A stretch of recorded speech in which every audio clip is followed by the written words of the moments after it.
Terima kasih kepada rakan setugas di Bilik Berita Bernama TV. Seperti yang kita ketahui, Parlimen Rembau adalah antara parlimen yang bakal menjadi tumpuan utama para pemerhati politik dan juga media dan juga rakyat Malaysia, khususnya kerana parlimen tersebut bakal menyaksikan pertembungan 5 penjuru antara parti BN, PSM, Pejuang, PN dan juga PH. Dan antara calon utama yang telah pun diturunkan oleh Perikatan Nasional adalah Muhammad Nazri, Muhammad Yunus yang juga Setiausaha Badan Perhubungan PN Negeri Sembilan.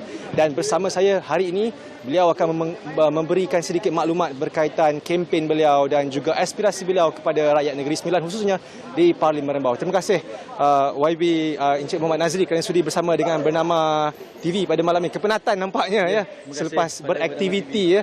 Jadi mungkin boleh kongsikan kepada penonton di luar sana apakah feedback ataupun maklum balas yang telah pun diterima oleh rakyat di sekitar Parlimen Rembau sejak YB ataupun melakukan walkabout di sekitar Parlimen. Pertama sekali, bismillahirrahmanirrahim. Assalamualaikum warahmatullahi wabarakatuh. Terima kasih kepada Bernama TV. Apa khabar warga Rembau, khususnya anak-anak muda?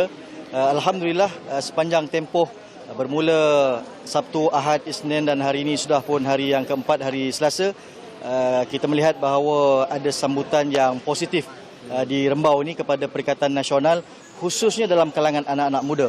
Kerana seperti yang kita sedia maklum bahawa PRU 15 ini adalah disebut-sebut sebagai ibu segala pilihan raya.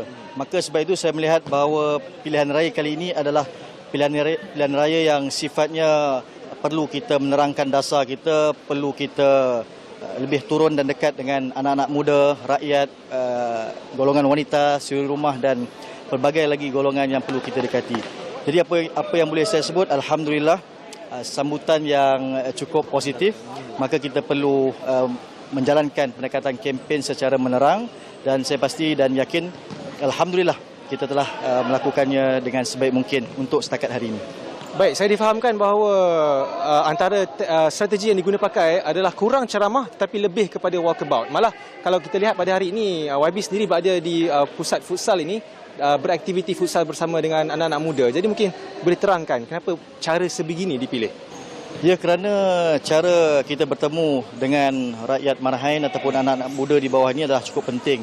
Kerana hari ini anak muda dahagakan pemimpin yang boleh bersama-sama dengan mereka, rakan sebaya, dan juga yang penting ialah kita mesti terlibat dalam kegiatan yang dilaksanakan oleh anak-anak muda ini dan rakyat umumnya. Maka sebab itu saya melihat bahawa pendekatan Perikatan Nasional di Parlimen Rembau ini ialah kita mesti bertemu dengan setiap pengundi yang sejumlah 133,000 itu jumlah yang sangat besar, tapi kita berusaha sedaya upaya untuk bertemu dengan mereka sama ada secara face to face ataupun melalui media sosial kita. Jadi itulah langkah yang saya kira perlu. Mudah-mudahan ini dapat kita terjemahkan kepada kemenangan dan kita melakar sejarah baharu di Parlimen Rembau ini. Perikatan Nasional akan mengambil alih Parlimen Rembau ini dengan kepercayaan dan mandat anak-anak muda, wanita dan juga rakyat. Itu pandangan saya. Terima kasih. Jadi secara terakhir sekali, bagaimana pula dengan mesej yang ingin diberikan kepada rakyat Parlimen Rembau? Mesej yang boleh diberikan kepada para pengundi? Tentang soal mesej ni ialah kita mesti menjadikan pilihan raya kali ini ialah sebagai suatu ruang untuk rakyat, anak-anak muda memilih kepimpinan yang terbaik dalam kalangan mereka.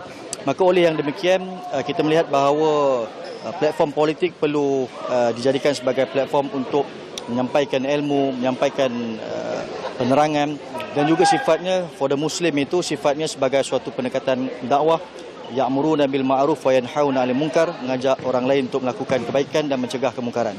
Maka saya pasti dan yakin bahawa kalau ini boleh dilakukan, insya-Allah Perikatan Nasional akan mendapat tempat di hati rakyat, khususnya di Rembau Negeri Sembilan ini, insya-Allah. Baik, itu dia tadi calon daripada Perikatan Nasional Muhammad Nazri, Muhammad Yunus dan keyakinan beliau dalam cubaan untuk mendapatkan Parlimen Rembau pada pilihan raya umum kali ke-15. Namun begitu, sama-sama kita tunggu bagaimanakah kesudahan dan bagaimana keputusannya pada pilihan raya umum ke-15 pada 19 November ini. Saya Muzammil Abdullah, balik semula rakan tugas di Bilik Berita Bernama TV. Terima kasih.